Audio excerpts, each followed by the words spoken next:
a lot of the commentary in the cricketing world centres around this change that's been made to the 11 heading into the fourth test. Yeah, absolutely, Rylie. It's a very surprising omission. Look, he wasn't exactly airborne, McSweeney, but he was going a touch better than Usman Khawaja, who's at the back end of his career. I think all reports are they're trying to get Usman through to that Sydney test, so I can understand that. It's been a good servant to Australian cricket, but I don't think it'll be the last we see of McSweeney. I think he's a young guy that has just been stiff to be put up into that role as an opener where he hasn't batted in that spot in the past, and you run into Jasprit Bumrah. Right now, that's the toughest test in world cricket, him with the new ball at the top of his mark, staring you down each test match. So McSweeney did struggle with him, but I think under different circumstances he will probably get an opportunity to bounce back. Good to see Constas come into the squad, albeit he missed out in his Big Bash innings last night. A lot of people sort of straight away jumping in saying, how's he going to make runs against Bumrah when you can't make runs in the Big Bash? Well, they're different formats of cricket, and he's a young man that deserves some opportunities. I think he does look to be a future opener potentially for the country heading forward. Great to see Jai Richardson rewarded for his good recent form with a re-inclusion into the squad, Rylie. He's a guy that has had so many issues with that shoulder after diving, of course, when in the test team over there in England a number of years ago, has really struggled to get back to his best, but really good recognition of his form, and great to see him back into the test setup as well. Hopefully he gets a game in the months to come. Certainly is, Shorty, and we've been able to get a hold of Courtney Walsh here, who's joining us on the Aftermath. Good morning, Courtney. Yeah, good morning, Rylie. Good morning, Shorty. Hoping you're both well. Going really well. Thank you, Walshy. Great to hear your voice. I hope you're travelling particularly well. Rylie and I were just touching on the changes for the test squad for the Boxing Day test. Obviously, Sam Constas coming in is a big move for the Australian side to bring him into the setup. We saw Josh Inglis last night look to be in very good touch for the Perth Scorchers. He hasn't had a chance to play much cricket in recent times, being that 12th man in the Aussie test setup. Jai Richardson back into the squad was really encouraging for him. But Nathan McSweeney is the guy that's paid the price, and obviously Josh Hazlewood with that injury comes out of the team. How do you see things shaping up for the Boxing Day test? Yeah, it'd be really interesting. Constas, Richardson and Shortte, who was the other one that's included in that squad, they're all speaking tomorrow. I'll be really interested to gauge their thoughts to see who actually thinks they'll play. I think we'll probably agree it's probably going to be Constas that plays, but really encouraging to see Richardson back in that squad and in that fold. And clearly it shows the selectors consider him an option that, a leading option for the future. And we shouldn't remember this team is clearly going to turn around, at some stage in the next little while. So, look, I think Constas plays. But as to the other two, as I said, encouraging for Richardson and also for Sean Abbott as I suppose, a bowling all-rounder. I guess a lot of the commentary I've seen the last couple of days, Courtney, the Australian cricketing public, I guess you could call them, aren't happy with the fact that McSweeney's the one that has made way when you could mount a case that he's been going a bit better than Khawaja at the top of the order, who's in the twilight of his career over the first 3 test matches. Yeah, it's a really tricky, difficult call for mine, and I can understand why people are absolutely perplexed by it. We had that bat off in October. Clearly, you wonder about Cam Bancroft, who made a good 70 in T20 cricket yesterday and showed some form again recently. Just losing form at the wrong time in October, McSweeney shone. But again, picking against specialist openers and putting someone in against that quality bowler in Jasprit Bumrah, he was on a hiding to nothing, I think, Nathan McSweeney, and I think it's really unfortunate that he's paid the price because, as you've just touched on, Rylie, Khawaja is far from setting the world on fire. It hasn't been for 12 months or so. Clearly, Marnus Labuschagne said he's struggles the Adelaide innings aside where he batted a lot better, but even then he still hasn't been great the last couple. And Steve Smith was, I thought, very strong once he made his 50 in Brisbane. That second innings, I don't think we read anything into it for anyone, and that includes McSweeney. So it's a tough call, but maybe Constas should have been the one they went for in the first place. I watched them both in the game, the Australia A versus India A game at the MCG firsthand, and obviously saw a bit of that one in Mackay. I thought McSweeney was the better option there. It just looked better, But it's putting the number 3 in at number 1 or 2. It's not always going to work, and we've got a habit of doing that with Aaron Finch up to the top of order, Steve Smith up to the top of the order. There is something to be said for a specialist opener, I reckon. There is. I think it's a fair call to make as well that Constas probably should have started the series in that role, given he is the specialist opener, Courtney. But I guess from my standpoint, the selectors have been dictated to a little bit, and the question that I'll pose to you is, do we have any at the moment in Shield cricket around Australia? Do we have any Test quality, world-class opening batsmen available to select in that position with the runs that have been scored over the past 2 years? I think we've got 3. Look, I think Constas clearly at the start of the summer played very well. I still think Marcus Harris is very unlucky. I think he was in decent form and would have been a good option for this series. And if you wanted the right left, Cam Bancroft clearly wasn't in form, but he's bounced back a little bit. I know there were some questions raised. David Warner raised questions about his technique. Whether they would have fared any better against Bumrah, I'm not so sure. But realistically, we've only seen KL Rahul as the only opener. Jaswal played very well in Perth in that second innings, but Rahul's the only one that's been consistently solid in terms of the top of the order for either side over the 6 innings so far. But no, I think we did. I think Marcus Harris at 32 absolutely could have been an option. I don't think we should have discounted him, and I'd hope that he's not discounted either. If Khawaja is edging, if it is to be his last summer, or if he does push on to the Ashes, which he said he wanted to do, that has to be form dependent, and he needs to turn his form around for that to happen. But I would hope that Marcus Harris is not ruled out yet, and you'd have to say if Bancroft has a strong second half of the year, you'd hope he's not ruled out either. No, I fear that his card may have already been marked, however, given how many runs he's made, not so much this season, but the last 2, and not being able to get an opportunity. I wonder whether or not that boat may have passed, unfortunately. Just quickly, before we move away from the Test scene and look at the Big Bash, Walshy, let's touch on how we're shaping up looking into this Test match for the Boxing Day and then into Sydney. Series is now incredibly well poised. 1 apiece, 3 Test matches in. Boxing Day, full house. India, for mine, they need to find somebody to help Jasprit Bumrah out a little bit. Mohammad Shami is the guy in seasons gone by that can just really continue to keep that pressure on that Bumrah has up one end. I think we've certainly seen Siraj do some good stuff, but he's not as impactful as Bumrah. And then when they've had that third seamer, they've struggled to have genuine impact through this series consistently. I think spin-wise, obviously now the shock announcement of Ravi Ashwin. They've still got Sundar. They've still got Ravindra Jadeja, who was excellent with the bat in that third test. They've got plenty of options, but the one player that they seem to be missing on the way through is that third seamer that can really help out Siraj and Bumrah.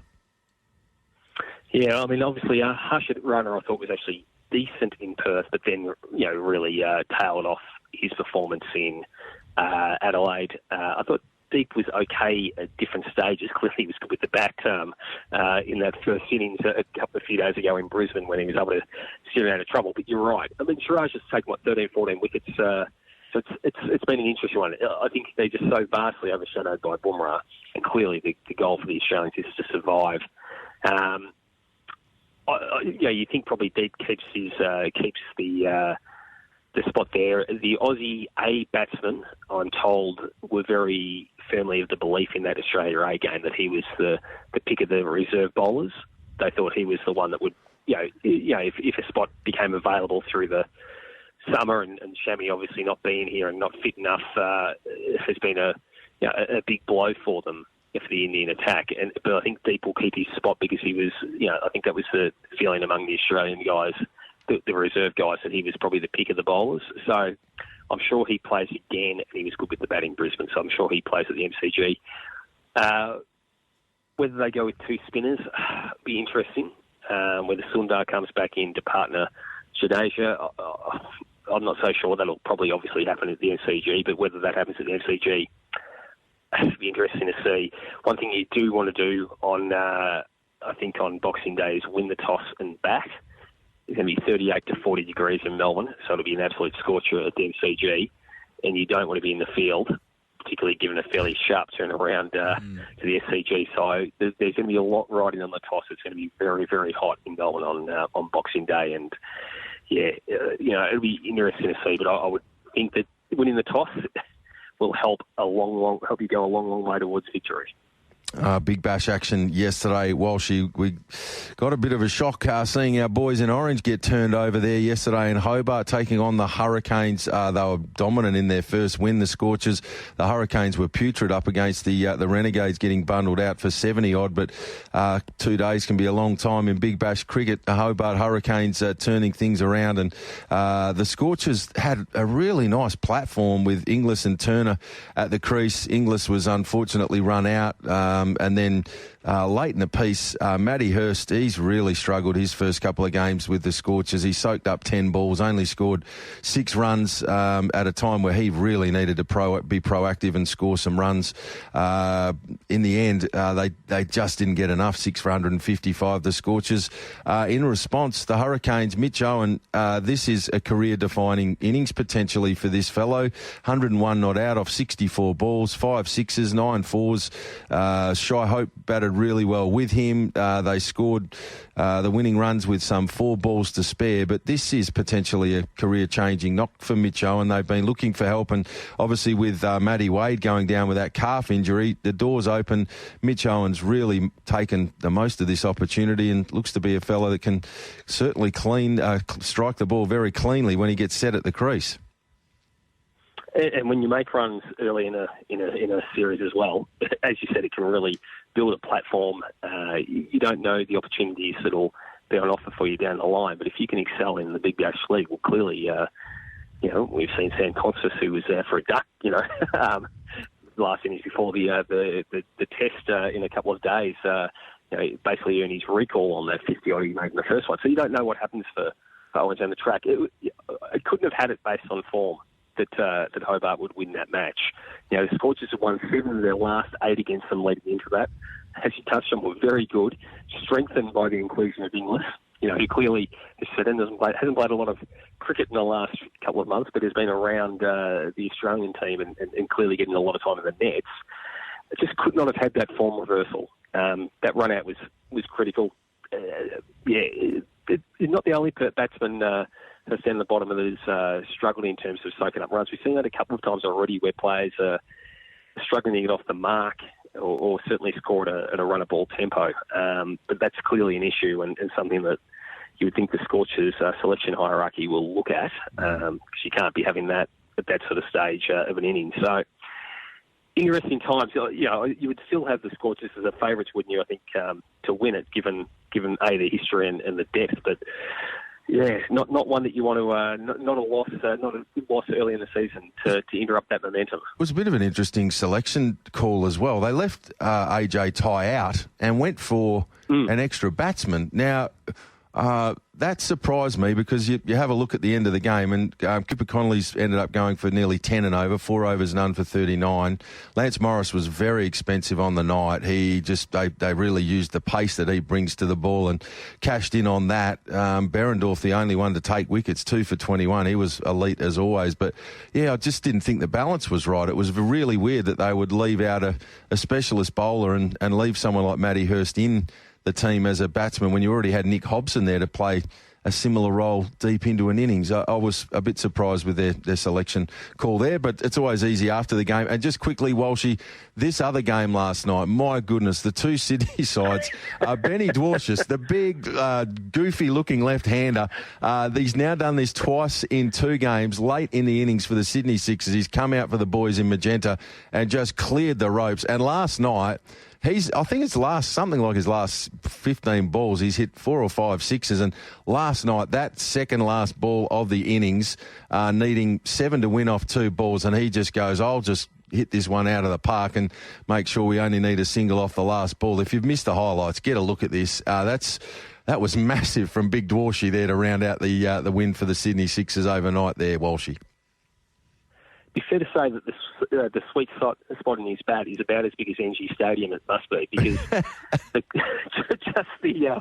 the sheer power that he has, it really, I mean, there's an astonishing talent, and you know it's not going to come off every single time, but that level of consistency to be able to hit that shot at that time. But as you said, it's not the first time he's done it. He's been, you know, pretty regular in terms of being able to do that when facing. It was outstanding. I mean, Dave Warner spitting chips, not a great one for Warner, and there was a bit of village cricket there at one stage with the keeper not going for it, and you know, a couple of farcical moments. But the match winner for Mick Benny at the end, exceptionally powerful. Magnificent. Hey, Walshy, thank you so much for joining us this morning and for all of your work here on TAB Radio throughout the course of 2024. It's always great catching up with you, talking pretty much any sport that you're following at the time. But great to catch up this morning and talk Boxing Day test, and also the big bash to your family, loved ones. Have a happy and safe Christmas, mate. Look forward to chatting with you again in the new year. And pleasure, as always, Shorty and Rylie, and the same to you both. It's always a privilege to be able to talk to the listeners in WA. Have a great Christmas and New Year, and we'll look forward to 2025 and beyond. Let's hope that Australia is 2-1 when we next speak. Good on you, Walshy. Thank you. Absolutely. Courtney Walsh joining us there on the program this morning. It's going to be a very warm Boxing Day test, Shorty, that is for sure. And that is such an important toss. As Walshy alluded to, you don't want to get stuck out there in front of 90,000 on a 40-degree day in Melbourne. Hooly dooly. It's much better to be up there on the balcony with the pads on, I would have thought, Rylie. I certainly think so. That is absolutely the case. Getting to our next guest in this opening hour here, Shorty on the Aftermath. Simon Hill is joining us this morning. Very good morning, Simon. Thanks for joining us. Morning, guys. How are you? Really well, thank you, Simon. Tremendous to be catching up with you. Plenty of great Premier League action to get into overnight. And, well, we better check in you again. This is very, very unfamiliar territory for your great self. Aston Villa 2, Man City 1, and that one only came really late in the game. What's going on with the Sky Blues? I wish I knew, but I'll tell you what, I'm sick of the broken sleep for that nonsense. They were absolutely garbage this morning. You know, as the weeks go on, you think, well, surely at some point it's going to turn. But to be honest, they were worse than ever this morning against Aston Villa, particularly in the second half. Villa's aggressive approach and City's spineless defence, really, particularly, you know, playing through midfield. Morgan Rogers, former City junior, by the way, absolutely ran the show. And we just have no answers. Now, you know, it's true that injuries are hurting us at the moment, but they've got to find some solutions and quick, because that's 9 defeats in 12 now. I mean, they've literally dropped off a cliff. They're nowhere near the team that has won the last 4 Premier League titles. And injuries can only explain it, you know, so far. I think also some of the senior players need to hold their hands up and say that they're just not doing enough. But look, take nothing away from Aston Villa. They were terrific, got their game plan spot on. John Duran opening the scoring early. To be honest, Villa could have been 1 or 2-0 up after in the first minute. They had 2 great chances. First one after 25 seconds after we gave the ball away, almost straight from the kickoff. And then Rogers adding a second in the second half. It could have been a bigger margin of victory, to be honest. Phil Foden with a consolation after a defensive mistake by Villa in stoppage time. But yeah, there's got to be a lot of soul searching, I think, at the Etihad. They've got Everton to come next over the Christmas period at home. And they've got to start winning. It's as simple as that. But as I say, take nothing away from Villa. They were fully deserving of their 3 points this morning. Simon, just quickly before we do move on to those other games, without having seen his post-match press conference from yesterday's or this morning's game, what has a lot of the commentary from Pep been regarding this recent form for Manchester City? What has he been, in his words, putting it down to? Well, to be honest, I mean, obviously the injuries are a part of it, but he's not really used that as an excuse, which is to his credit. He just looks bereft of ideas, to be honest, at the moment. You know, it's not just Rodri in midfield, who is obviously a big loss. You know, he's a Ballon d'Or winner. But they've got 3 or 4 injuries defensively, which is, you know, affecting the makeup of a very important part of the team.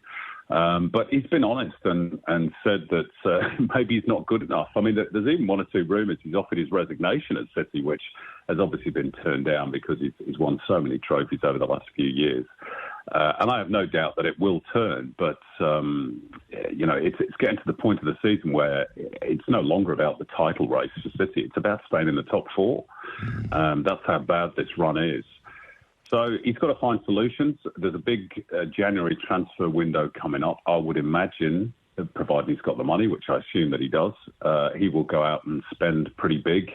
I think they need 2 or 3 players to supplement a squad which is not only injury-stricken, but it seems to have almost aged overnight. Players who've contributed so much for so many years, particularly Ilkay Gundogan, who looks miles off it. Kyle Walker's having a terrible spell of form at the moment. So, yeah, he needs to find solutions pretty quickly. Indeed. Plenty of goals in the Premier League overnight. Simon will work through these and you can give us the highlights. Not Forest 2 defeated Brentford 0. Newcastle big winners over Ipswich 4-0. West Ham and Birmingham were 1-1 draw in that fixed. Brighton. And the other game of note, it was Arsenal far too strong for Crystal Palace. 5-1 winners. They absolutely smashed the onion bag down that neck of the woods. Talk us through your highlights from those games overnight.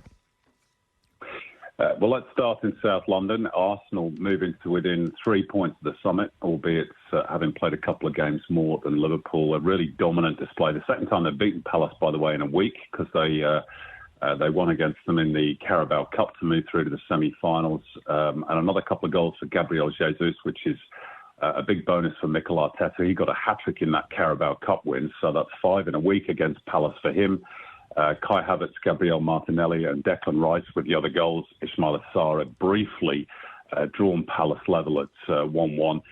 The only cloud for Arsenal from that game, and it's potentially a big one as well, is Bukayo Saka has been so important, of course, for them this season and in previous campaigns, limping off with a hamstring problem. And Arteta says he's a bit concerned about the extent of that injury. That could have a big impact. But, Arsenal seem to have got over their early season blip and they're back on song and are back in the title race. Nottingham Forest having an unbelievable season. They're going to be in the top 4 at Christmas. A 2-0 away win at Brentford, which is a tough place to go. Goals from Ola Aina and Anthony Elanga, who's had a good season so far. You've got to credit Nuno Espirito Santo. They were above or just above the relegation zone when he took over. But he's really turned their fortunes around. They've won at Old Trafford and at Anfield since. Brentford a little bit uncharacteristically blunt up top. Normally they score plenty of goals, particularly at home. That's their first home loss of the campaign. Conversely, Forest's 5th away win of the season, and they're looking at a spot in Europe for perhaps the first time, I think, since 94, 95. So that's how long they've been out of the top table or away from the top table of football on the old continent. Newcastle absolutely blew Ipswich away. One-sided game this. Alexander Isak, the star of the show with a hat-trick. His first after just 26 seconds. That's the first Newcastle hat-trick in 5.5 years. Jacob Murphy with the other goal. That rounds out a great week for Newcastle. They beat Leicester 4-0 last week. Also into the last 4 of the Carabao Cup, beating Brentford. Problems, though, for Ipswich, who had a few missing, to be fair. They've got Arsenal and Chelsea in their next 2 matches, and they're very firmly in the bottom 3. The other game that you mentioned, West Ham 1, Brighton 1. Mohamed Kudus salvaging a point for West Ham after Mats Liefer, the Dutch midfielder, given Brighton the lead. Brighton came closest to winning it late on. Kara Matoma hitting the post. But they're now 5 games without a win, Brighton. They dropped down to 9th spot, and Yulan Lopetegui sort of hanging on by a thread with his job at West Ham, thanks to that Kudus goal, which is his 3rd of the season.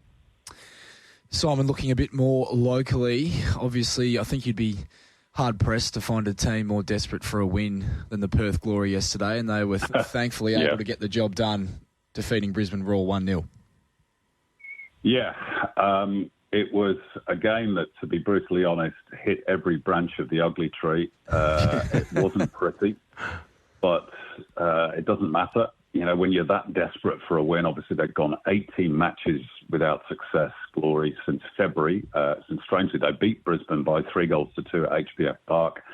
And they managed to get the job done. David Williams with the only goal of the game. He was deputising for Adam Taggart, who was absent from the team. They had to absorb a fair bit of pressure, particularly late on.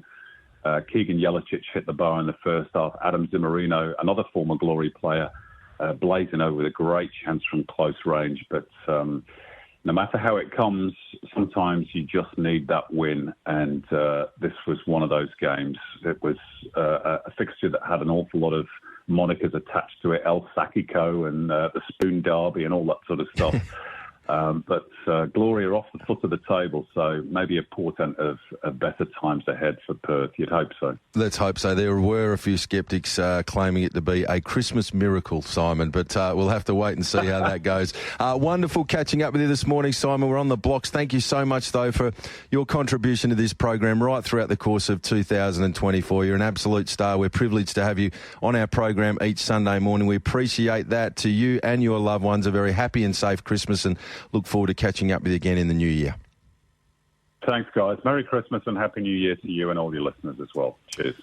Simon Hill joining us there on the program this morning. As Shorty mentioned, we are on the blocks here on the Aftermath. We've got to head to a break and hear from our very valued sponsors, and we'll be catching up with Chris Nelson for a look at Eagle Farm and Randwick from yesterday after the break.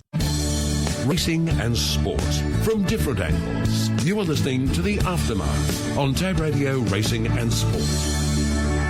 Yes, keep those texts coming through on the Aftermath this morning, 0427 789 571 on the Retrovision text line. I do like this one, Shorty, and I reckon you will as well, from the Pommy Pie. I love the call of the last at Narrogin yesterday when Richie Bell says, as they go past the big crowd, 50% of whom are not watching the race or even know there's one going on. I did hear that yesterday, and I had a bit of a chuckle to myself. It must be a little bit off-putting when you're a broadcaster and you're getting right into your work, and you look down and there's a lot of people not even with their not even front onto the track to see what's going on, just chatting away. But what it does show you is that plenty of people head along to the venue for a good social day out, Rylie, which is okay. Right. That's okay. Exactly right. And it was a bit cooler there at Narrogin yesterday than it was here in the city. I can Indeed. guarantee you that, looking at the forecast. Excuse me. And the great Greg L has texted in as well. Good morning to you, Greg. Steering the ship on a Sunday, Rylie. You are the man. I knew In Good Order would come through. Great run yesterday. Perth Cup may be a bridge too far, though. Merry Christmas to you and the family. Catch up for a pint in the new year. We certainly will, Greg, and a very Merry Christmas and a Happy New Year to you and your family as well. Great to have you with us on the show this morning. We'll be catching up with Chris Nelson very shortly to have a look at the racing at Randwick and Eagle Farm yesterday. Shorty as well. A few Sunday saviours filtering through as we speak as well. Keep getting those in 0427 789 571. Starting to heat up over there in Queensland, the racing at the moment, Shorty, with the carnival fast approaching. Yeah, big time. And it was a good day of racing there yesterday. They sort of get some of the better horses, and also it was great to see Jason Collett up there riding yesterday, along with Bailey Wheeler. They both had really good days in the saddle. Martin Harley as well had a good day up there in the saddle as well, with a couple of winners at really big odds. So big 10-race program, and as always, great to catch up with this man on a Sunday morning after we heard from him live on TAB Radio with the halftime reports yesterday. Good morning to you, Chris Nelson. Good morning, Shorty. Good morning, Rylie. Good morning, Chriso. Thanks for joining us this morning. As we were just touching on then, the racing is starting to really heat up over in Queensland at Eagle Farm yesterday. We had some terrific racing as we get closer and closer towards the carnival. Yeah, well, we're getting close. We're less than a month away from Magic Millions. I think we're probably 3 weeks away from Magic Millions as of yesterday. So, yeah, it's looking an interesting picture. Icarian Dream certainly pressed his chances for a Magic Millions. Just another one for Kieran Maher possibly coming up. So we'll see what happens over the next few weeks in both here and in Sydney, because it can change complexion pretty quickly these days. Well, given we're off the blocks in Queensland after the racing there yesterday, we might stick with Eagle Farm, Chriso, and the races that we are going to take a look at with you this morning. The first of those being race number 5 on the program, the win of Savour the Dream for Martin Harley, who had a really good day in the saddle yesterday. Yeah, he did. He got Cannonball home in the Felvalon as well. This was, I think, almost you could say the win of the day. super impressive, this horse. I mean, they did not go hard at all in this race. Second and third in the run, finished second and third. And for this horse that was shuffled back on the home turn, he was dead last into the straight. Martin Hardie just sort of waited. He got the gaps. And then if you ever look at the replay, he just cruised through between runners. He gathered them in with 100 metres or so to go and then just cruised away to win by almost 2 lengths. I thought everything against this horse, as I said, no tempo, shuffled back, last on the turn. It was an outstanding win. So we're going to definitely follow this horse, Savour the Dream. Mazis was the one I liked in the race. Blew the start, had to sort of recover and did that okay, and then just sort of got home all right without anything flash in the straight. So I wouldn't sack. It's still a maiden. Love to see back in a maiden again, but wow, all honours with the winner here, who I thought was super impressive, Savour the Dream. Indeed. We quickly will touch on, once again, Icarian Dream. Jason Collett up there in Queensland at Eagle Farm yesterday. He'll have some very good afternoons in the saddle over the next little patch, being provided with some really nice rides. He's a gun hoop in his own right. It was a nice win, Icarian Dream. Cool Archie at big odds was a cheeky run from the wide draw, and the playwright back in third. Sounds like, though, heading forward, you're very comfortable to be teaming up with Icarian Dream. This was a comfortable victory yesterday. Yeah, and the Sydney form really stood up here. Cool Archie was one, you mentioned there, Shorty, that bobbed up. We didn't think that would. But, look, they ran along again in this race, so that suited Icarian Dream. He gave them 6 lengths. He was 3 wide with cover. But, gee, once he let down in the straight, he was too strong for them, and he was coming clear again on the line to win by a length and a half. So, all honours, I thought the playwright who ran third was game up on speed. And Hi Barbie, well, she put up with cardiac arrhythmia. So there were excuses there, but we don't know what to do with her. 2 starts. One, a win on a heavy track, very heavy track, and then the cardiac arrhythmia yesterday. So we'll see where she goes once she gets back to the stable. But, yeah, happy to keep going with Icarian Dream at this stage. The listed Falvalon was the feature there at Eagle Farm yesterday, Chris O. And as we mentioned, Cannonball was able to get the job done for Martin Harley and Tony Gollan at the big odds. Orton at a price was second there at $3.90, and King Kappa to round out a trifecta that paid very handsomely if you were able to get a slice of that. But Cannonball was the winner of the feature there yesterday. Tell us about the win. Yeah, it would have been a nice trifecta leading into Christmas if he could have landed that. I couldn't have had Cannonball, not in a million years. He hadn't run a good race for so long. He couldn't finish off in the Bribery over 1,000 metres recently, and here he is over 1,200 metres. Finishing strongly. Tony Gollan's got a real knack of turning these horses around. He's done it again here with Cannonball. But I think the tale of the race was how fast they went early and how many wanted to go forward. They ran 23.7 first 400. That's from a standing start, keep in mind. And the likes of Zarastro and Hidden Wealth up there burning rubber early on, they just couldn't sustain it. Cannonball had a nice run in behind, wide but had cover, and was able to pounce late and hold off Orton, who ran on. I thought King Kappa was good. He wasn't too far off the speed. That was a much better effort from him. Rothfire, 3 wide, no cover. He loomed into the race like he was going to win it early in the straight. Zarastro and Hidden Wealth were forgivable, but you know what? I really don't know what to do with this form going forward. I would not be sacking any of those major hopes that flopped yesterday, and I don't know that I could follow Cannonball. So we'll see where this form leads it, but it's an interesting race. Yeah, it might be a bit of a watch and see race from a form perspective heading forward. Not so much race number 9. This is the Benchmark 85 handicap, and the punters and bookmakers identified it as a race in 2 between Weagle Tiger, who ended up jumping the odds-on favourite, and Transatlantic, who was most disappointing the start prior. Plenty of punters had sold in there, and it was a horror story. But yesterday we saw the best of Transatlantic, and over the concluding stages, looked like it might be a bit of a slug-it-out job, but Transatlantic's class really came to the fore over the last 100 metres, and it eventually went on for a really comfortable victory over Weagle Tiger. Built was back in third, but I don't think the first 2 horses in this race lost too many admirers yesterday. Really nice efforts from both horses. Yeah, and they, look, time figures-wise, they ran the fastest time figure of the entire day, and they were 1-2 from the outset with Weagle Tiger leading Transatlantic. Look, I, like you, Shorty, was very keen on Transatlantic last start, but Tony Gollan will tell anyone that listens he got into the wrong part of the track. When that rail's in that spot at Eagle Farm, that inside section is not the place to be, and he just couldn't make any ground. So that was never going to be the case tomorrow. He made sure it was well off the fence, and he was able to wear down Weagle Tiger, then come clear. He might run again next week in the buffering. I'd love to see him over 1,600 metres, but certainly following Transatlantic going forward, as long as he doesn't get on the wrong part of the track, Shorty. Exactly. Heading across to Randwick, Chriso, we'll take a look at race number 1, which was for the 2-year-olds over the 1,000 metres, and Peloton was a nice winner there yesterday for Tommy Berry and Michael Friedman to kick things off at Randwick yesterday. Yeah, and he was heavily backed and now is really firmed up for Golden Slipper. I wish he was going around the Magic Millions. I wish he was a Millions horse because I'd be all over him. He was very impressive. He travelled well throughout. He had the pace to suit, but, wow, he really pounced inside the 250 and he raced away. It was far too good. I thought Chigui was very good up on speed, considering they did run along. He was the one that held on gamely. And look, the rest of them probably struggled a little bit. But, gee, he looks a really nice tight peloton going forward. I'd follow him and Chigui out of the race. On to race number 7. This was for the 3 and 4-year-olds, benchmark 72. And Churchill's Choice for Rachel King proved too good for Fiddler's Green and Bright Red. Yeah, good win this. 3 wins, 3 starts for Churchill's Choice, trained by Nathan Doyle. Now, the tempo here, guys, wasn't flash at all. So the likes of Bright Red, etc., who loomed into the race at the top of the straight, had their chance, whereas Churchill's Choice was back in the last couple, able to get to the outside and mow them all down. So looks a very smart type. She only had 52 kilos. The others had 58.5 or so. So that probably helped her cause. But you can't knock winning form. And she can go on and win again over the summer period, I would think. Indeed, Churchill's Choice. Rylie, what about race 8? Well, Chris, race 8. Ang Pao, Electrica was runner-up. Highlights back in third. Ang Pao, nice effort for Jay Ford. Ended up going around as a $9 chance. There's plenty of love for Electrica. He'd had to be content with second on the day.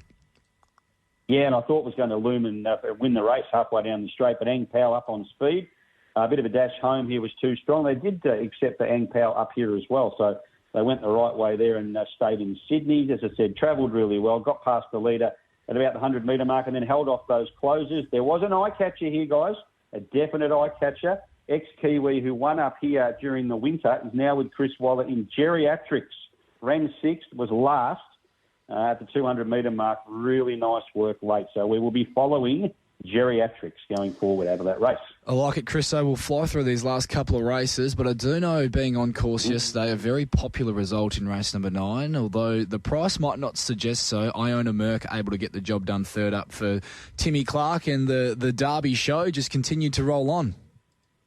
Yeah, you're not wrong. Quinella here, and look, I can't catch this horse. I cannot catch it all. And you would say the way the racers run here, sprint home, dead set was against, but maybe that's the sort of race that Iona Merck likes that soft tempo. Too good for Time to Boogie, who will strip fitter off the run. In flight, doesn't look far away. Our Kobe son was a little bit flat.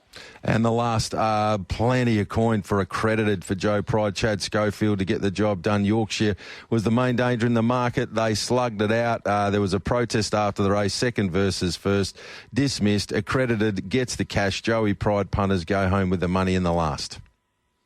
As they often do, Shorty. He gets plenty of winners, does Joe Pride. Yorkshire was the other one in the photo there, the one that protested. Very good run first up from a break. I think it's the one you want to follow out of the race, and they ran really good overall time in this race. West of Africa was finishing off very nicely. Follow the top 3, particularly Yorkshire. All righty. Chris, have you got anything for us on this Sunday morning?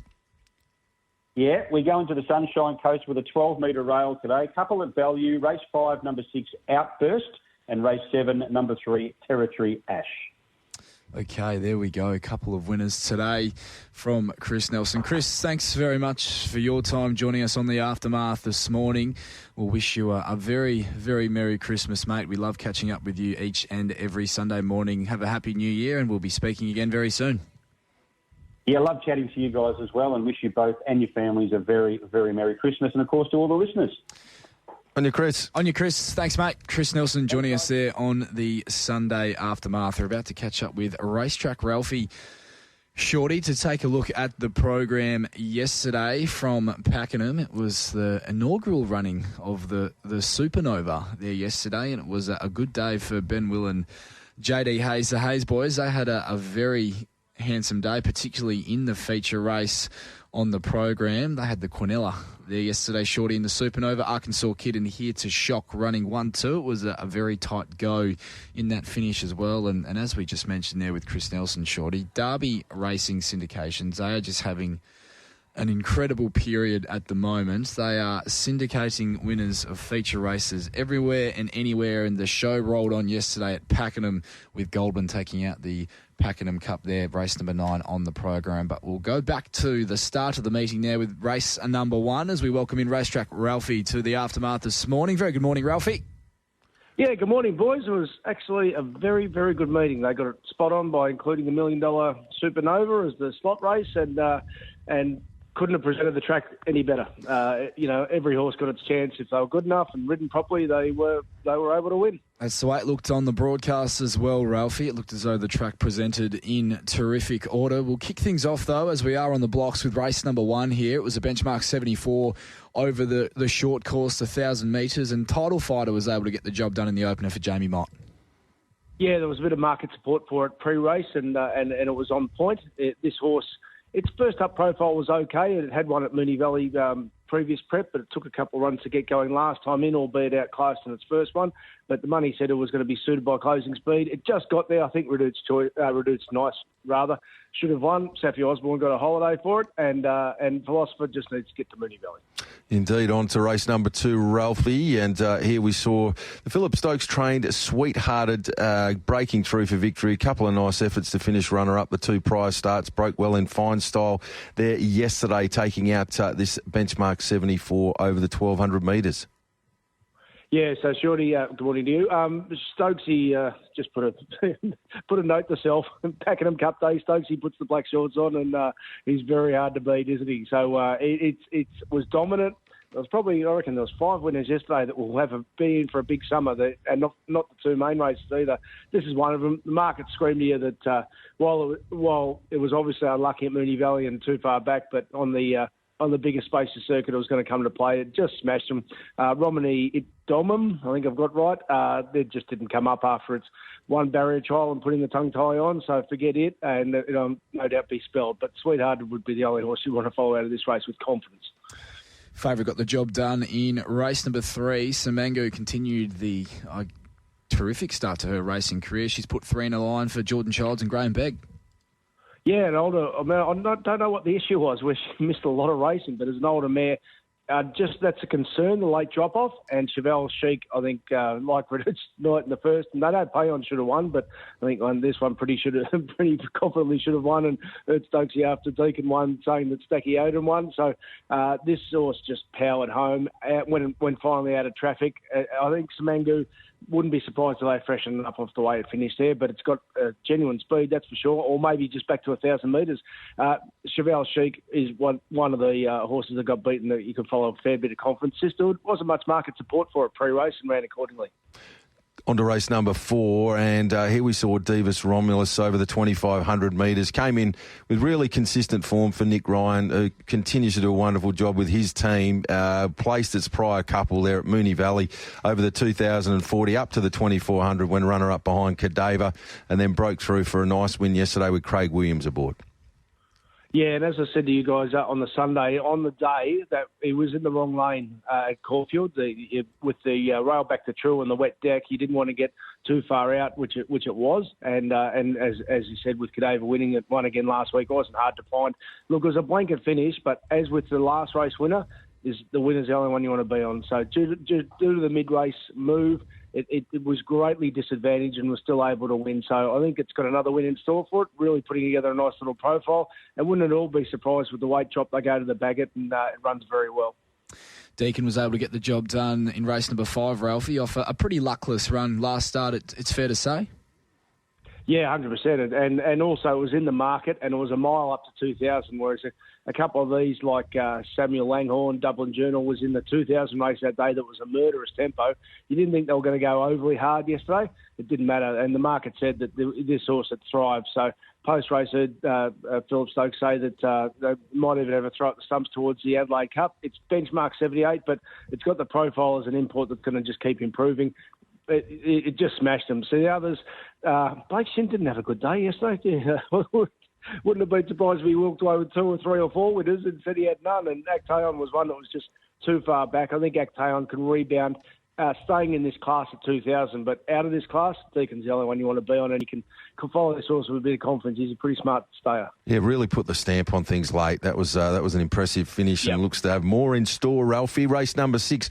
Great result for Charlotte Littlefield here. Does a wonderful job with the team. Mowdowns can be a little tricky to find, but yesterday was the day for Mowdown. Defeated Running By, who many suggested would be very hard to beat. Likewise, Oh Too Good had been truckloaded from the moment that the markets opened up. So market had it pretty right, albeit the two that they liked the most had to be content with silver and bronze. Well, I just couldn't work out Oh Too Good because, as I said to you guys, like it fell in at Cranbourne at $1.40. That's not a good sign when a horse is so good first up and pretty good second up. It was trending the wrong way, so I didn't want to be on it. And Mowdown, this is Craig Williams training the horse, and no disrespect at all to Charlotte Littlefield. I'm just saying about what I observe as when elite riders go to a small stable. He blinkers on at Ballarat, and I said to you, last start, Ballarat, and I said, don't be surprised if it rebounds hard, and they put the shades off. So this was just, train around jockey working together so well, and it got the bob in. Running By, just missed. They'll find another race for it. It just needs dry ground, and like I said, Oh Too Good, it was just trending the wrong way. Elphinstone in race number 7, Ralphie, was a runner that I know a number of sharp judges were suggesting yesterday that the market had potentially missed. She was very well backed and she got the job done. I could forgive the Caulfield run. I just wasn't sure what to do with the Ararat run, and because it just needs clean ground, and it got that yesterday.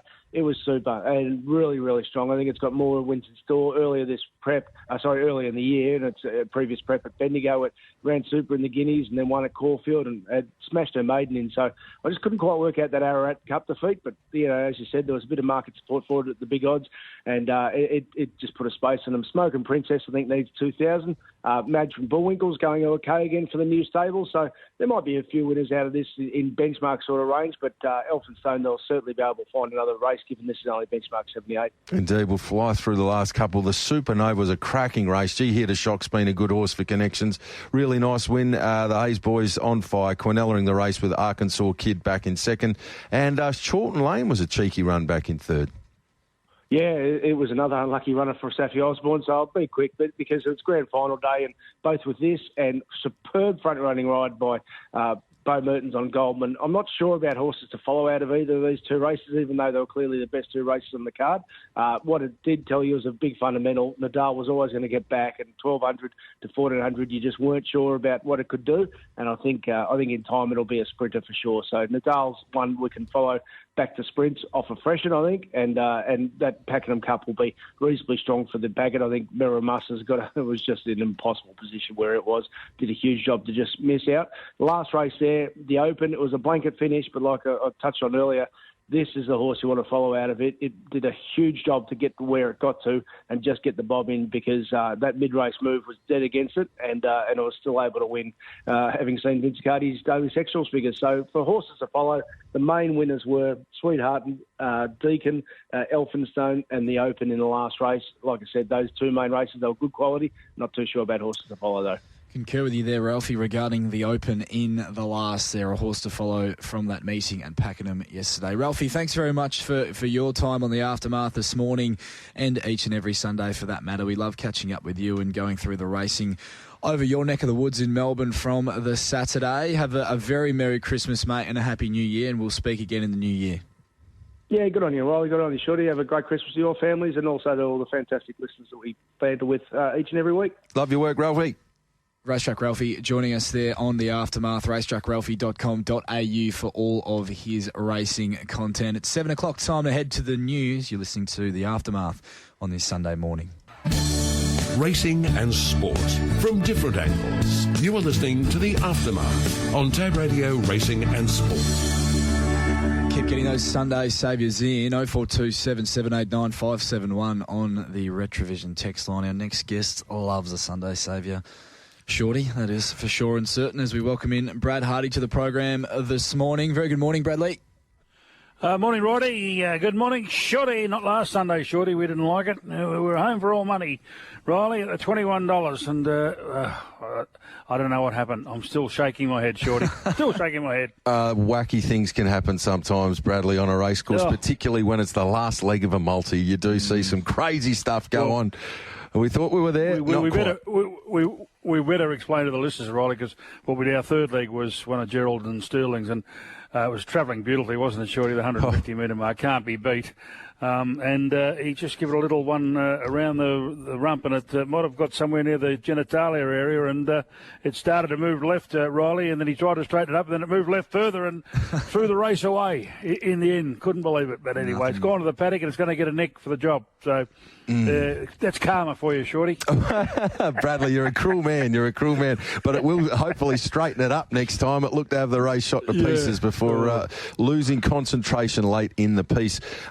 Plenty going on, Bradley. Lots of cricket around the place. Obviously, the big re-signing Hayden Young. The Dockers have not mucked around in that space. They've got their man. They knew they wanted him. What's that, through to 33? Is that right? 9 years. It's a long time, but I must admit, as a supporter, I like the fact that they've identified the players that they've got a lot of trust and faith in, and they've locked them up for long-term deals.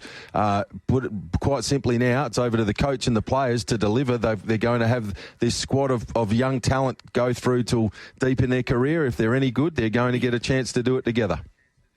Yeah, that's correct. And look, he's very highly rated, Riley, and that's the thing I said to the boys the other day.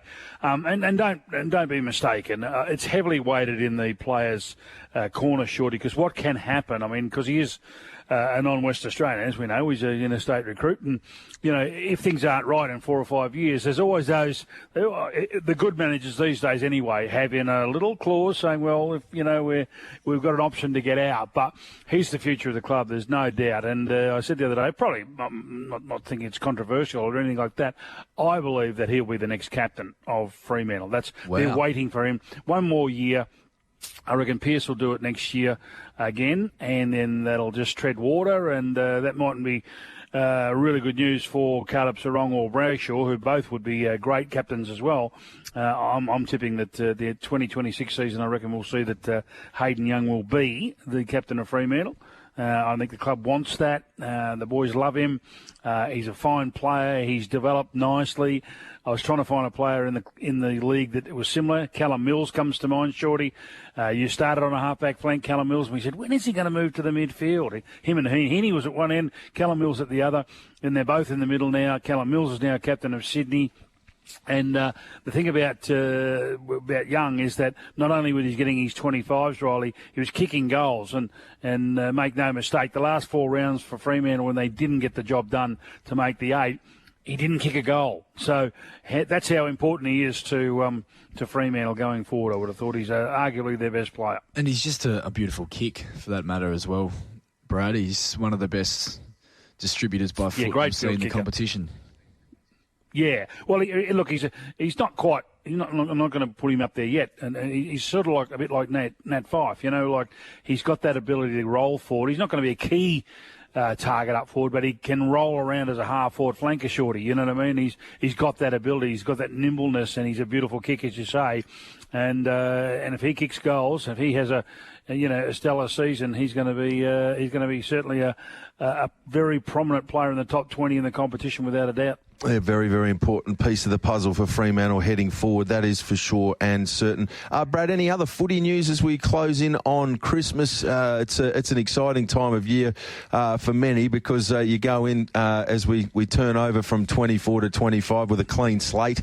We go in with great hope once again as supporters, which is something generally halfway through the season many of us have well and truly lost. So new season, new year, new hope for many sides. Is there any news around the place as to what's going on around the clubs in the build-up to the new year, Brad? Obviously, Shorty, they're all breaking up for the Christmas New Year period, which they all get. The thing that concerns me, boys, is that I know it happens, but geez, there's a lot of injuries, already on lists, and it doesn't matter where you go. Every club's got 7 or 8 that are either sore or got little niggles. We know Kerno's got to go in for a knee clean-up, etc. And a lot of them are going to really kick it up, Shorty, come around the 6th of January. I think that's when they all come back in the door, and it's really, really important. And then some big names amongst them, when you think about it. Taylor Walker's done a hammy at Adelaide, for instance, Rylie. Daniel Rioli we know about, Shorty with a bit of a knee problem. You throw in Charlie Curnow. You look at the West Coast Eagles. Harry Edwards is going to be a vital player for them. He's sort of on the sidelines a bit. Campbell Chester doesn't seem to get a good run at it. Looking down at Fremantle way, Hayden Young, Sean Darcy should be ready to come back, but again he's been on the sideline a little bit. And I think Quinton Narkle, the new boy, has also got a bit of a foot injury. So as you can see, it's pretty vital that these guys get sound and over the Christmas New Year period and be ready to have the Jets going. Because Shorty, after the Australian Open and the tennis, we know she's just about game on. Well, it sneaks up on us pretty quickly, Rylie. Charlie Curnow's the interesting one out of all the players that Brad just read out. I know that he's such a big part of what Carlton do, and just as a neutral football lover, I love watching Charlie Curnow. He's one of the more exciting and dynamic forwards in the game. How significant is his injury, and how much of the pre-season is he likely to miss, Brad, heading into the start of this new year? Yeah, look, you'd like to think. The problem with me, Shorty, is that I love the medicos. They do a fantastic job, Rylie, but I just don't like it every time. Let's just go in for a little clean-up. Now, you hear the discussion bone, or the adage bone on bone, and that's what happens in these situations. Sometimes the cartilage starts to fray a little bit under the kneecap, so they go in with keyhole surgery, and they just trim that off a little bit, Rylie, and out you go a couple of weeks later. Well, what happens, it doesn't actually solve the problem as far as I'm concerned, and what it's like tissue paper, it just keeps seeping out. So then in a few weeks' time, you go in again. I really worries me because he's so vital to them, Shorty. They've got a really good draw, Carlton. Fossey's under as much pressure as any coach in the competition, unfortunately, because they seem to have a nice list. They fell into the 8 this year, as we know, and they've got a similar draw next year. But Charlie Curnow's the P. He's a Coleman medalist times 2. You really need him out there. But it's not only that, Shorty, as you say, he's a wonderful player to watch, but his second and third efforts have been restricted by the fact that he's been sore all of the time, whether it's an ankle, whether it's a knee. It's really, really important that he gets this right. I think he'll be okay to go. Sort of middle of January, but you just need a free run. How many times, Rylie, do we look at players post-season and go, Shorty, he had an interrupted pre-season, and and they chase their tail for most of the year, individually and collectively as a team. Yeah, you are. It leaves you open to having to push the proverbial uphill when you do miss that chunk of pre-season. And the concern for me more so, Brad, as well, and you did touch on it as with Charlie Curnow, is just the history of his knee injuries and the fact that they have been reoccurring over the course of his career. And obviously, while he's still in the prime of his career, he's not getting any younger, and these knee injuries just keep seemingly becoming more frequent with him as he gets deeper into his career. Well, some blokes just don't get a run at it, Shorty, do they? They, for whatever reason, they're just like that. The sports codes have been littered with people who've shown so much talent and so much promise, but just can't get to the main pitch at the right time. So, not saying he hasn't, because he has. He's had a relatively good run with it. But if it's not him, it's Harry Mackay. It's a really, really tough one. So, I hope for those sake they all get a good run at it, and hopefully we're not overanalyzing it, but he's going to be a vital player as Carlton's got behind Paddy Cripps. And it's a big season for Carlton. They've been much hyped. There's been a lot of speculation about where they're going to be. A lot of people list-wise have rated them one of the more talented lists. They got Brownlow medalist in Cripps. They got very dangerous forward line. They're down back. They're very, very well placed with a number of key position defenders that can do a job for them. Wiedering in particular is one of the most talented young key backs in the game. So they've got a lot of good things happening, but they need to get more consistent and get some results for their fans. They'll be a real watch in season 2025. Tell you what else will be a big watch, Brad, and you'll know better than us because you're right there in the sweet spot. They are expecting a sellout. 90,000 punters crammed into the MCG day one of the Boxing Day test. It is going to be absolutely spectacular. Make sure you take your water bottles, though, punters, because they are expecting it to be very warm. Bradley, how's the vibe over there in the build-up to the Boxing Day test? Oh, look, the sideshows are controlling it, but you're absolutely right. It's going to be a fantastic roll-up, huge Indian population here, raring to go, and they'll get closer to 100 than 90, boys. Don't worry about the MCC members will be chockers. As long as they show up, and they will in their droves, I think we're going to be looking at the mid to high 90s, I would have thought. So outstanding. We've seen a couple of changes by the Australian squad, Shorty. Again, obviously Boland has to come in for Hazelwood, who's out injured. Young McSweeney out, and that's made a lot of noise around. It's divided the country in regards to the cricketing fraternity as to whether he was hard done by or not. But you've got to make the calls. And that's the way it goes. So he took it on the chin. He handled it the right way. It wouldn't have been ideal for him. Constas been named in the squad. Hasn't been guaranteed to start yet, but you'd have to think if they're bringing him in, Rylie, they'll play him.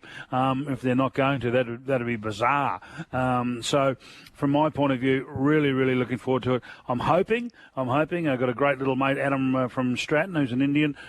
His wife Olga makes some lovely curry puffs. I hope he puts a plate in front of Rohit Sharma before the toss, so that distracts Rohit. And when they go out there, they win the toss and they bat, rather than what they did the other day up at the Gabba. They got out of jail on that one. But I think Australia hopefully will prove too strong over the 5 days. But 39. We got your weather from yesterday. Unbelievable coming our way, Shorty. So you're sending it right on Boxing Day. You've done it well. Steaming. Not even just from a weather perspective, Shorty. I think there's going to be a bit of fire in this next Test match. Big time. We just got a text through, Rylie, from one of our listeners that was having a bit of dip at me. Obviously, I'm Team Marsh. I love Mitch. I love Sean. I love Swampy. I've grown up with them at the Freo Cricket Club, and I go into bat for them. And he alludes to the fact Mitch is not going great guns, and I can't reflect from that. I can't deflect from that. It's real. So let me just quickly take you through the Australian top order into the middle order and their performances this series. So it's been all about two players, and the rest, to be fair, have been pedestrian. Yep. So Travis Head, 409 runs at an average of 81.8. Alex Carey, 162 runs at an average of 40.5. Then we're down to Steve Smith, 124 runs. He made 101 of those, though, in one hit. He's averaging 24.8. The rest of the Aussies are averaging under 20. Marnus Labuschagne, 82 runs at 16.4. Mitchell Stark, 76 runs at 19 in front of McSweeney, 72 at 14.4. Mitch Marsh, 69 at 13.8. Usman Khawaja, 63 at 12.6. And Pat Cummins, very similar to Usman Khawaja, 59 runs at 11.8. They are some really, really plain numbers from an Aussie perspective outside of Head and Carey. Mitch, the comment from the listener alludes to him needing to take the game on, and I agree 100%. I think Mitch just needs to back himself in. Sometimes you can get caught up in trying to play too defensively when you have your whites on instead of your coloured clothing. He needs to go out and play like he has done over in England in the Ashes, for example, when he got his first opportunity to be back in the Test side. Take the game on. Be really, really proactive. Absolutely, you have to be wary of Jasprit Bumrah being the best bowler in world cricket right now. See him off, but up the other end, if you see something you like, get out there and really go at it. That's what's got him back into the team in the first instance, Brad. Yeah, exactly right. And we need to see him bowl. If he's right, he's got to bowl. And he didn't bowl. Hazelwood is injured. He didn't bowl a lot in that third test. But, there's no doubt we'll back him in. The problem is at the top end. I mean, because what they're trying to do, Rylie, is they're trying to defend the first 20 or 30 overs. And that's when Head and Marsh and Carey can come in, and that middle order can really get stuck into it and take the game away from the Indians. They haven't really had a chance to do that too much. Thank God for Head and Carey in particular, Shorty. And I know Smith got 100 the other day, but it hasn't been guaranteed. It's not guaranteed. Khawaja doesn't move his feet. He's a problem. He's talking about going on to play in the Ashes. Everybody wants to play in the Ashes. That's 12 tests away. I mean, we've got to try and get that right and got to get that deflection. And even Head has been shown to be a little bit vulnerable to a new ball. You see that when they take the second new ball, he's under the pump as well. So they've got to get that top order right. Labuschagne's in a world of hurt at the moment. Great numbers there from you, Shorty, to tell us exactly what's been going on, because that clearly is the problem. They're not blunting Kumar off, and Bumrah off, and they're not blunting him away. He's just continually attacking the stumps, and more often than not, unfortunately. And they tried to deflect it the other day. And I wanted to say this, Riley, in that game against up there at the Gabba, when they said, we push for quick runs, to try and post a score to try and bowl out India to win the game. No, they didn't. There were some horrid shots in there, Shorty, that got them out. Khawaja, McSweeney. I mean, that was a terrible decision to try and play that ball. Yeah, they've just got to realise that stay in the moment. All's not lost. It's 1-1. That's correct. You'd swear that there's been a catastrophe, but they've got to get it right. And we've got to keep one eye on the future as well, because there's a lot of cricket coming up in the next calendar year. So we mentioned the runs. Wicket-wise, Rylie, Jasprit Bumrah leads all comers, 21 wickets for 229 runs off 88 overs, average of 10.9. Not only does he take the wickets, he's hard to get away, so the pressure valve is constantly on. Mitchell Stark's had a really good summer, 14 wickets for 320, average of 22.85. Pat Cummins, likewise, there on 14 wickets for 336, an average of 24. Siraj has also been good. He's in double figures, 13 wickets at an average of 23.92, but 21 wickets in 3 test matches for Jasprit Bumrah. He's the man that we put a Tab Touch exclusive around for most wickets as our star bet of the summer, and our star bet of the summer from a batting perspective was Travis Head. Brad, they jacked that up to $6 for our Tab Touch account customers, so we're in good terms with ourselves with 2 games, 2 test matches to go. Keep going Jasprit Bumrah and keep going Travis Head. We'll be in for a nice little result there early in the new year for our loyal Tab Touch account customers. And the Big Bash, Bradley, the Scorchers have dropped one yesterday. They looked absolute morals against the Hobart Hurricanes, but one big innings can make a big difference in the short format games. It was Owen, wasn't it? He was our star yesterday, 101. I mean, it was amazing. They were hopeless the other night down in Geelong. They were terrible, and you thought, well, we might get it right. Our top order's not just quite getting it done at the moment. Allen's struggling. Jennings was a little bit better with the 30, but Connolly's been terrific along the way. English, great to have him back, and Ashton Turner, he's just a key plank to the Scorchers' chances. But as you say, Short, if you get one really good batsman or one really good bowler, and tip it up. But the boys, onwards and upwards. Just quickly, I can update. There's a big world heavyweight title fight going on at the moment within Furyk and Fury. And what's the name? Usyk's going to win this fight, boys, clearly on points. He's just... He's far more better conditioned, Rylie, than Fury. Fury's bigger and heavier, Shorty, but he's just done it really, really well. So, barring a knockout in the last round for Fury, this title will be going on the way of Usyk, the man who's just pumped up light heavyweight / cruiserweight, to be honest, and he's just done a brilliant job. It's almost like Dolph Lundgren. And remember the Rocky movie, Shorty? Indeed, when he yes. He's like that, mate. He's just a machine. Just a machine. A couple of blokes who carry a fair bit of condition doing battle there in Usyk and Tyson Fury. Indeed. And Usyk, he keeps all of those title belts now, Bradley, and he'd be a very, very wealthy human being post this particular bout. Oh, my word, he was. And he might have to go back to Ukraine and help out there because at the moment, because the president's behind him, there's no doubt about that. But, I mean, Fury's been fantastic. But, time catches up with everybody, boys, and you can be the difference is 6'9", and he's spotting him about 6 inches, but he's just worked his body beautifully. And he's not quite the Michelin man this time, Fury, but he is carrying a little bit around the gut, that's for sure.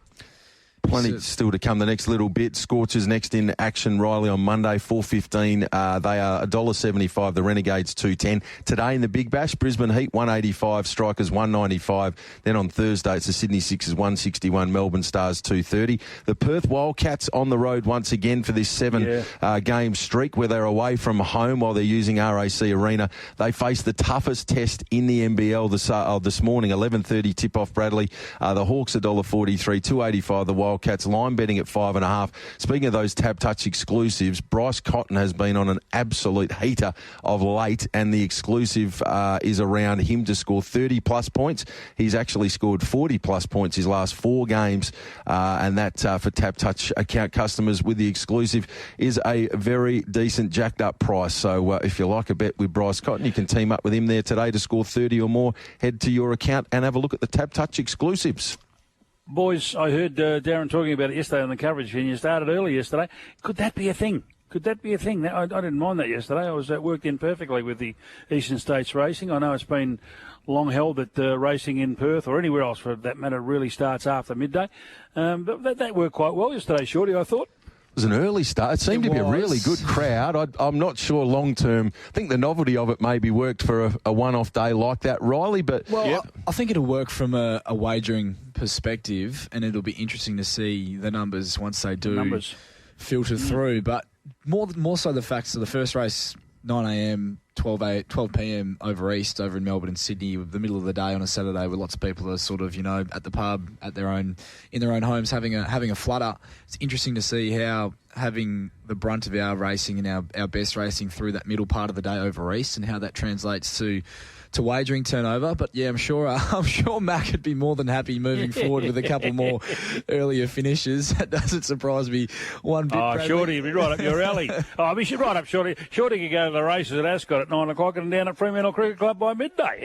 Bradley, now we're talking. Absolutely magnificent. It would be great. But it did look to work really well, and I think sometimes we just got to be flexible with racing and understand, particularly here in WA, this time of year, history has shown us that it can get very, very warm. So we just got to be adaptable and work with it. And they needed to get that race run, the Ted Van Heems yesterday. That was essential leading in towards the Perth Cup on New Year's Day. So I don't think they had many other contingency options available to them, obviously, with Christmas coming up next week and Boxing Day. There's 3 meetings across the state, so it's a very busy racing day here in WA, and they didn't have too many other options other than to run the meeting there yesterday as early as they did. Absolutely. Before I give you my Sunday saviour, I got to admit, Riley, I mean, it was just my own little humour. Every time they crossed to Ascot and Darren would say they're off on the Ted Day, and I can't think. I always think of that Ted, the bear, and that movie. The big teddy bear. The big teddy bear. He's got a few tricks up his sleeve, Ted. That's great. One of the great bits of humour, your politically correct world these days. Boys, let's see if we can get it done for Christmas. See if we can fill up the bag for Christmas Day. I'm telling you now, I mean, he's $1.05, unfortunately, down at sale today. Blake Shin has got the book of rides you've ever seen. Well, that's what we thought yesterday, Bradley. We thought he had a good book yesterday, and he came away empty-handed.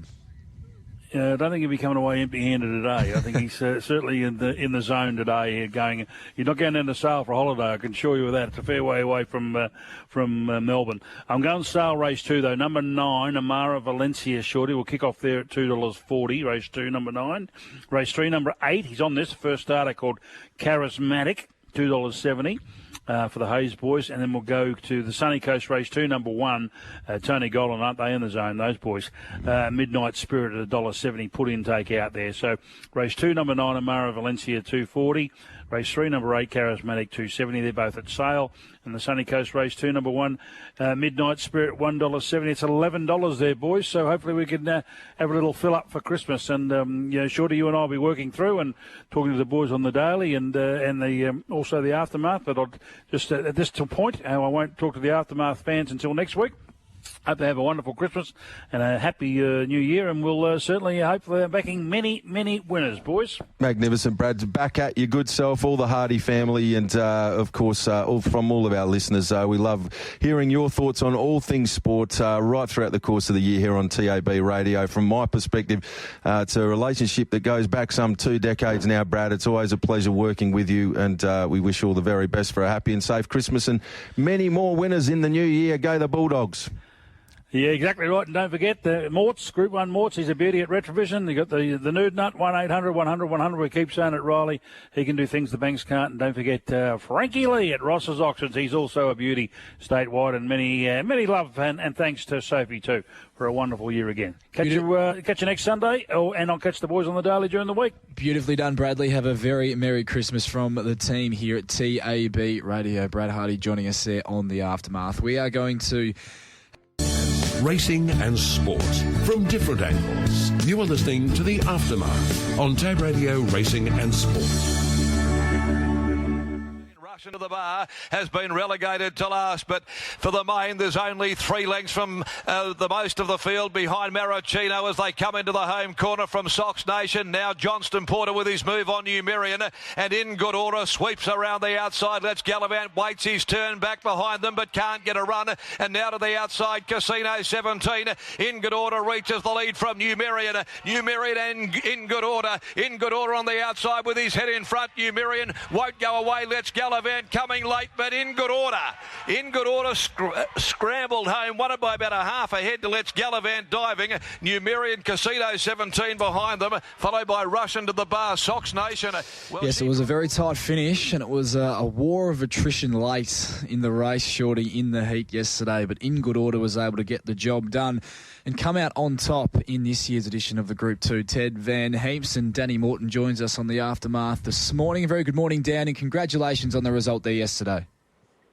Yeah, good morning, guys. Thanks for having me on. Great to be with you, Dan. Yeah, you would have been most impressed with the way the horse really dug in late. Obviously, Numerian was right there, wouldn't lay down, as Mac alluded to. Let's Gallivant was coming late, but you'd be in really good heart with the way that In Good Order really knuckled down to the task when the race was there to be won. Yeah, no, it was a good effort. It's always a good test, weight for age, first go at weight for age. So I thought he was really brave and, beautiful ride by Shayne. The horse was afforded all the favours, obviously, and got a great run where probably Let's Gallivant didn't get the favours, but, we come away with it. Dan, can you talk us through the decision-making progress? Obviously, you scratched the horse from Wednesday, the ATA stakes in favour of this race under the weight for age conditions yesterday. Can you talk us through the decision-making process in terms of opting against going to that race midweek and racing yesterday in the TED? Yeah, for sure. So BJ, who's our racing manager, BJ Ryan, and myself had endless discussions about it. We thought we could win the ATA, but we didn't want to risk A, not winning it, and B, something rated below us going ahead of us in the order of entry for the Perth Cup and then possibly being bumped out of the field. So we figured we'd back ourselves in and hope that we ran in the first 3 and give us something to look forward to on January 1 instead of sitting in the box. Well, speaking of January 1, that market up with Tab Touch for the Perth Cup, All In Diamond Scene, $5, Sentimental Hero, $5.50, are now on equal third line In Good Order at $7, along with Serpentine and Young Werther, $8, Let's Gallivant, 9 and upwards from there. How's the horse come through that run yesterday, Dan? Obviously, the early start to the race day meant you were probably home a little bit earlier than usual from the race day. How's the horse come through that performance? Yeah, I've actually just pulled up at the yard now, so we get him out for a walk in a minute. But he's, he was good last night, back in under the misters, and it's a bit of a luxury for us. We just walk across the road to go to the races. So I'm sure he'll have taken no harm from the run, and looking forward to the next one. Dan, is there still conversations to be had regarding who rides the horse in the Perth Cup on New Year's Day? No, there's not. Chris Parnham's engaged, so he was, he's got 53 kilos, so he needed to know a fair way out. But, obviously Chris got rubbed out, and Sean was our go-to there. He's been doing a fair bit of work on the horse for us at track work, and, yes, he was our go-to race day, and Chris is back on board January 1. Fair enough. I was listening to the interview with Sean post-race. He did make a point that, different horses that you have in your stable from time to time, Dan, you get his help with those soft hands. He's a wonderful rider, Shayne, and like very few others, he does have a great record, often with problem horses. It's a great talent to have and a great guy to obviously team up with when you've got a horse that's got the odd lurk or two that Shayne can calm down and get the best out of. Yeah, like he's obviously one of the senior riders now, but he's a gifted rider, Shayne, and when you can get him on track work, it's a luxury for us. So he's not, that said, he's not a problem horse. But if you can get guys like, Shayne, any of the, good riders on board, especially your stayers, there's a lot of, they're out there for a fair while, so you've got to make sure that everything's right. Dan, you must have been obviously unable to come away from the Pinnacles Carnival with one of the big races, but you must be incredibly proud of what Super Smink was able to achieve this campaign. Yeah, frustrating for sure. Any one of the three that she was in, she could have easily come away with. So, yeah, very frustrating. But I guess the upside, for our outfit is we took her to the races every time in mint shape. And we're sort of pleased that we got our job right. But, frustrating nonetheless. At the same time, for you to get her back to her absolute peak and her to perform to the level she did through the Pinnacles Carnival, you must take great encouragement for the long term with Super Smink, knowing that she's going to be legit as long as she's healthy and well and can turn up in similar style in the upcoming feature races over the next couple of years. You can afford to look forward with a fair bit of optimism. Yeah. Very right. She's a high-class mare, and she is, sound and matured beautifully now. So, she's one that we'll be looking forward to some whatever we aim up at, really. Dan, you've had a great history of having horses that have performed really well as juveniles and still go on and have incredibly rich and deep careers right into, 7, 8, 9 years old down the track. I think back to horses like Scenic Shot in particular, who's one of my all-time favourite horses going back many, many years. But you have a great ability to be able to have horses racing really well for juvenile classics, but have that real longevity in racing. It's a credit to yourself and your team. Do you put it down to anything in particular? There's obviously a lot of work that goes into it, but, selecting the right horses for a start's your biggest part probably. And we do know into homework when we're selecting yearlings, and hopefully, that's what you're looking for, some longevity and scope in your horses, and you don't know how much ability or ticker they've got until you start putting the asset on them. But, I guess from the get-go, we're selecting our yearlings ourselves, and it's pretty satisfying when you do get horses like a Super Smink, like a Scenic Shot, Scenic Glass, whatever, that can go and do the job for you all over the show. So, it's satisfying. Has the work already begun heading into next year's sales, Danny? I saw that catalogue for the Perth Magic Million sales came out only last week.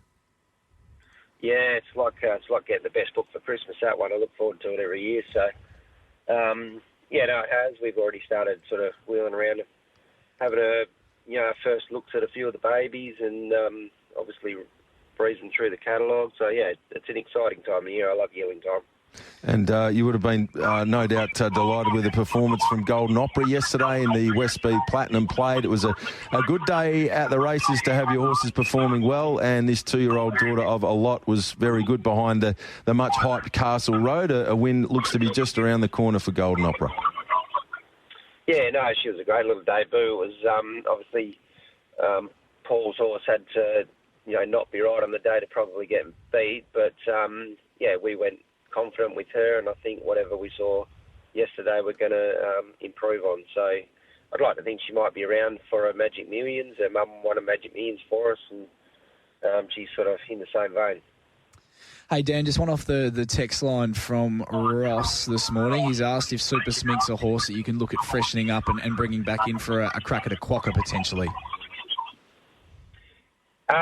So everything's on the table, and we haven't decided really on anything yet. But, we'll just sort of roll through. She's in the paddock at the minute, and we'll just make some decisions as we go.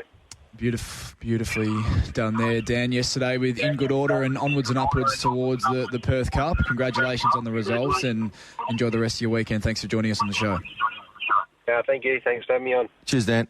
Dan Morton joining us there after the win of In Good Order, taking out the Group 2 Ted Van Heemst yesterday. And taking a look at this, let's have a little discussion now, Shorty, before we get to the Shayne train. Obviously a massive night last night, not only for him, but in the greyhound world of racing as well. But that all-in market for the Perth Cup as it currently sits, Diamond Scene at the head of it at $5, Sentimental Hero $5.50, and that has trimmed up a bit since yesterday afternoon when I was taking a look at the market as well. In Good Order at $7, along with Serpentine and Young Verta, who are slated as coming across for the race. I'm not sure if there has been confirmation of that flight just yet. I was going to say, I was having a chat to Vinny going back last week about how exciting it would be to get these calibre of stayers across if we could get Young Verta and also Serpentine here. But the flights at this time of year can be a real challenge. I haven't heard anything concrete as to whether or not they'll definitely be here or not yet. Exactly right. It's going to be very interesting. I was listening to Nick Williams do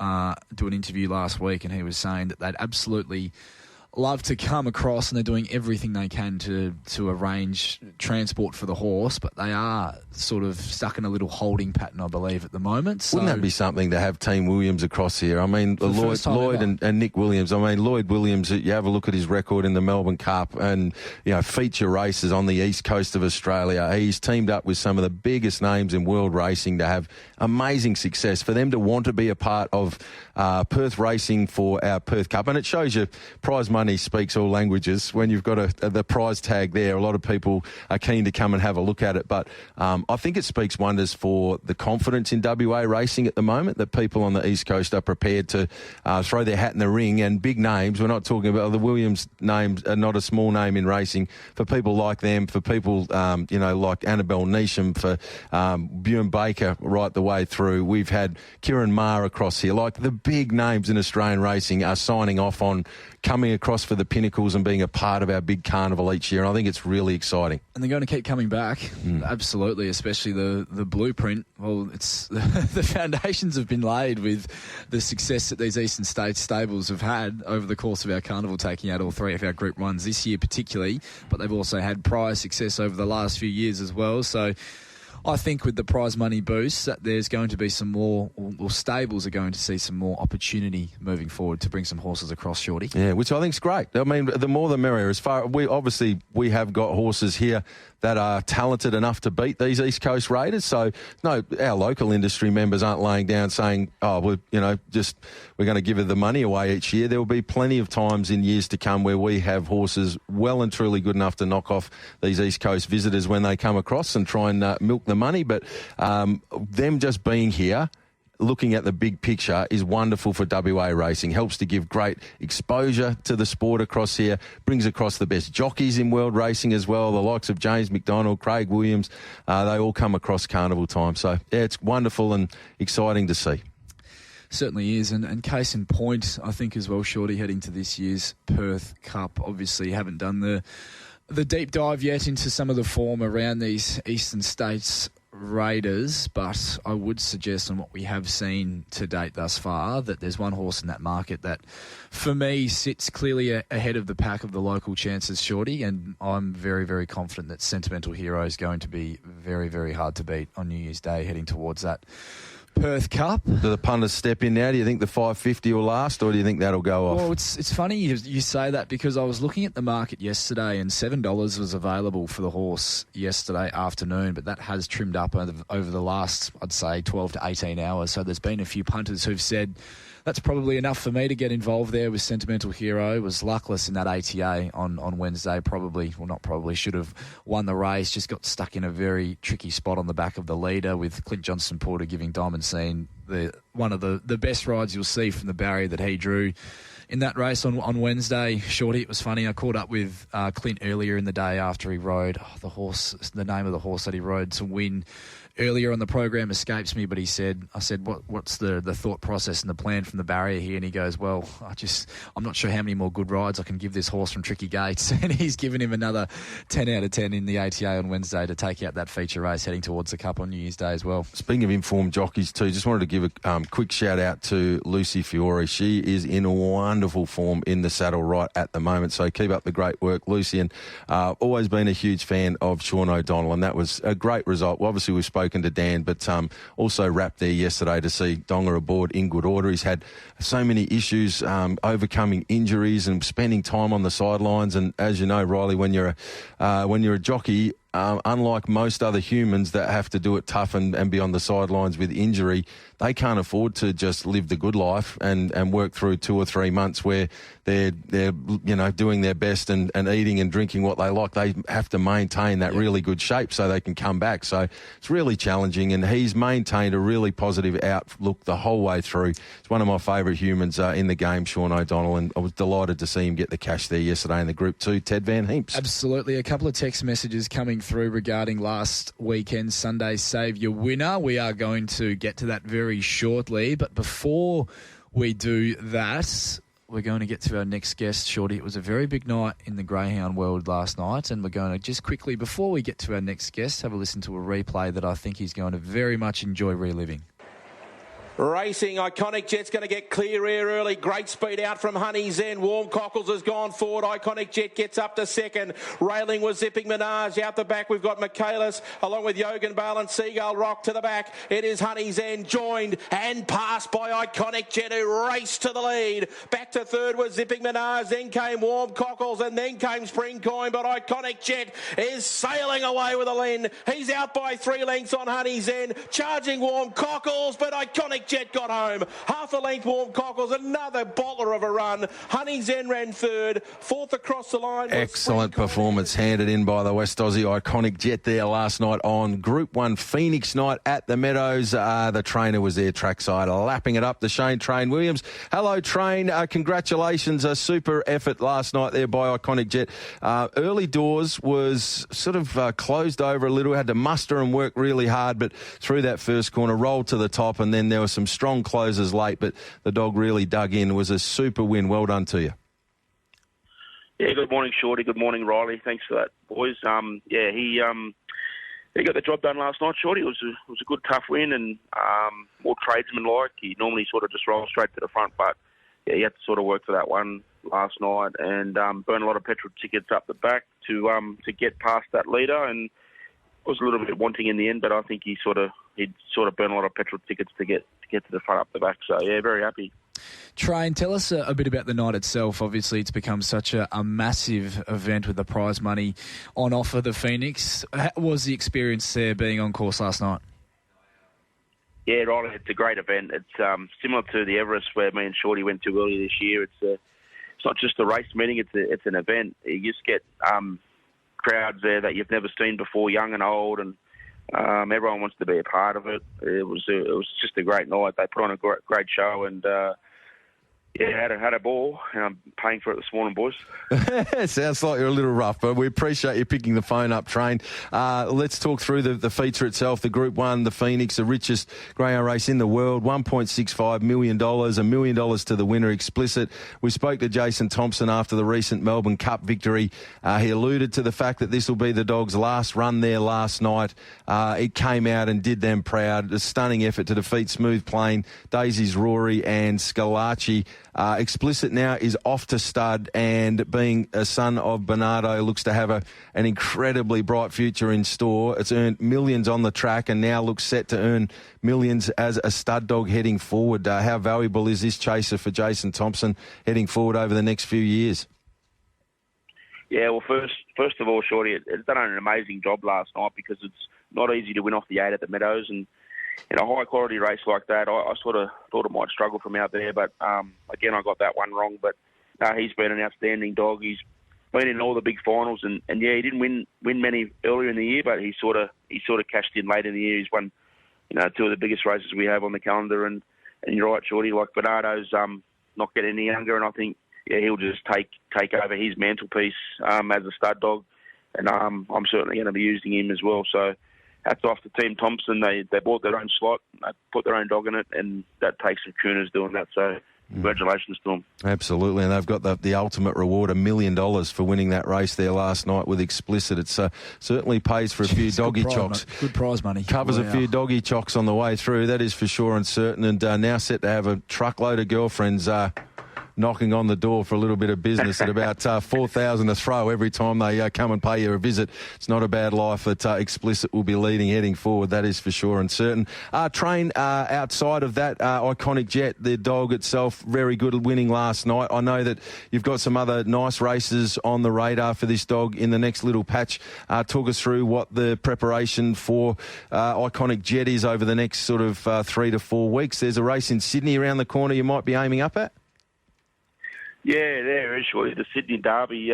Did want to set him up to Sydney straight after this run, but that hasn't worked out. So he'll fly home tomorrow night, late, when it's a bit cooler. And, we'll just give him a trial around Mandurah on the weekend. And then we're off to Sydney on the 2nd or 3rd of January. So he'll have a trial at Wentworth Park on the 4th, which is the week before the heats. And I did want to give him 2 trials there, but because Wentworth Park boxes are quite tricky, but he's only going to have the one. So, that'll be his next target. And then hopefully when that's wrapped up, Kennington can be back up and running and we can keep him home. And there's some real nice races coming up, the Derby, Perth Derby, the Perth Cup, and hopefully someone's looking at him for a stand grabber. That'll be an ideal race for him, I think. Well, he clearly handles the travel really well, doesn't he, Train?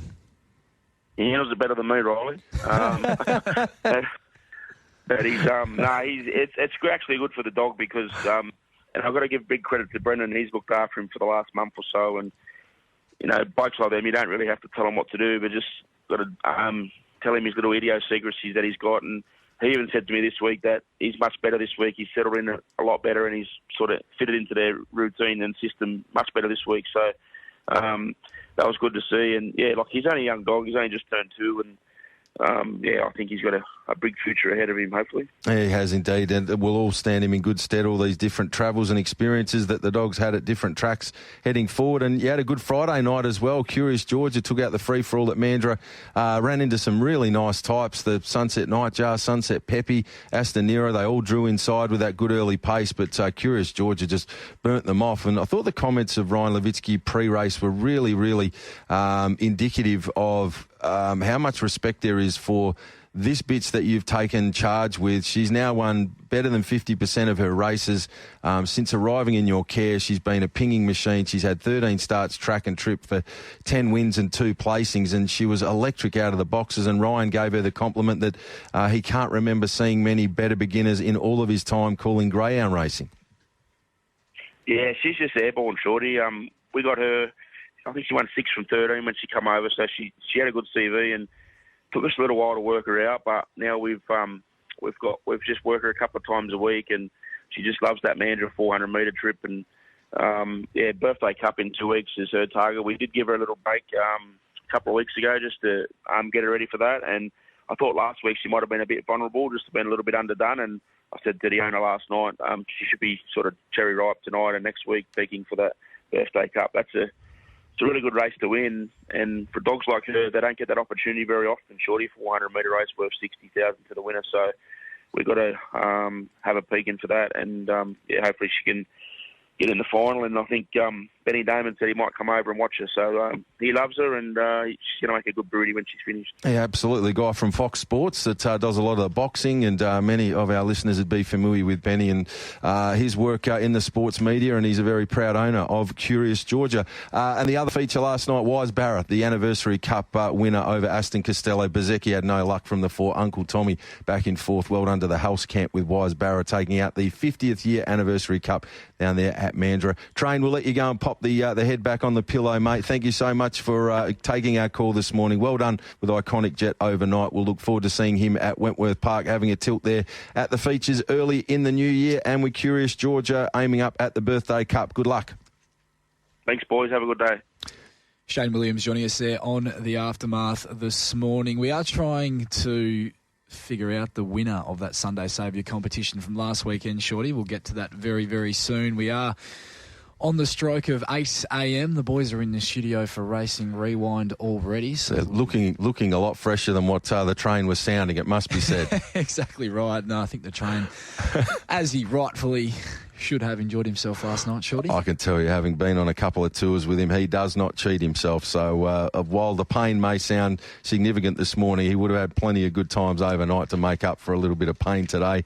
Rylie, just a quick one. If you missed Brad Hardie's Sunday Saviour, he's going to sail with race 2, number 9, race 3, number 8, and the Sunny Coast, race 2, number 1. So that was a Sunday Saviour for Brad Hardie. Make sure you keep sending your Sunday Saviours through, and any feedback that you'd like for Lockie or indeed Michael or your good self for Racing Rewind over the next hour. Exactly right, Shorty. Thanks to you for all of your efforts this morning on the Aftermath as well. They're nice to have, that's for sure. Rylie, to yourself and the boys and all of our listeners, a happy and safe Christmas to you all. It's been a lot of fun working with you this morning and indeed throughout the course of the year. To you too as well, Shorty. Have a very Merry Christmas, some good time with family and a Happy New Year, and I'm sure we'll do things again